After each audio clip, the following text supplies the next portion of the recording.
BNP নেতা ইশরাক হোসেনকে ঢাকা দক্ষিণ সিটির মেয়র ঘোষণা করেছেন আদালত। এক রায়ে 2020 সালের 1 ফেব্রুয়ারির নির্বাচনে ফজলে নূর তাপসের ভোটের ফলাফল বাতিল করা হয়। আদালত বলেন, এই রায়ের মধ্য দিয়ে গণতন্ত্রের বিজয় হয়েছে।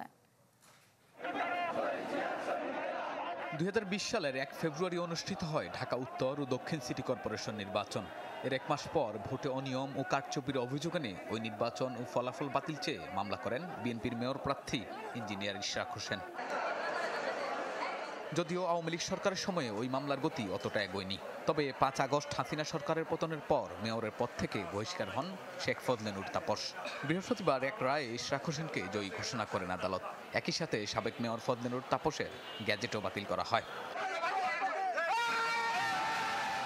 রায়ে ন্যায় বিচার পেয়েছেন বলে জানান ইশরাক হোসেন। তবে আদালতের রায়ে নির্বাচিত হলেও শপথ নেবেন কিনা তা দলীয় সিদ্ধান্তের উপর ছেড়ে দেন ইশরাক।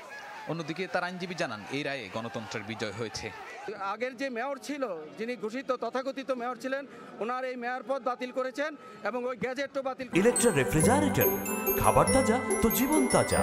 ইলেকট্রা, ফ্রিজের রাজা করার নির্দেশ দিয়েছেন এবং সাবসিকুয়েন্টলি আজকের যিনি এই মামলার প্রার্থী ছিলেন আমাদের ইঞ্জিনিয়ার ইশরাক হোসেন, ওনাকে এই পরবর্তী এখন থেকে মেয়র হিসেবে বিজ্ঞ আদালত ডিক্লার দিয়েছে এবং এই ডিক্লার অচিরেই গ্যাজেটের মাধ্যমে কার্যকর হবে। একজন সাধারণ নাগরিক যাতে তার ন্যায় বিচারটি পায়, সেটির ধারাটা যে শুরু হচ্ছে বা শুরু হয়েছে খুনি স্বৈরাচারী ফ্যাসিবাদী হাসিনা সরকারের পতনের পর, সেটির ধারাটা অব্যাহত থাকুক।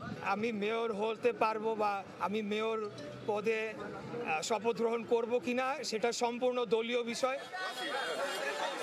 আদালত থেকে নয়াপল্টনে দলের কেন্দ্রীয় কার্যালয়ে যান ইশরাক হোসেন। এ সময় আদালতের রায়ে সন্তুষ্টি প্রকাশ করেন দলটির সিনিয়র যুগ্ম মহাসচিব রুহুল কবির রিজভী।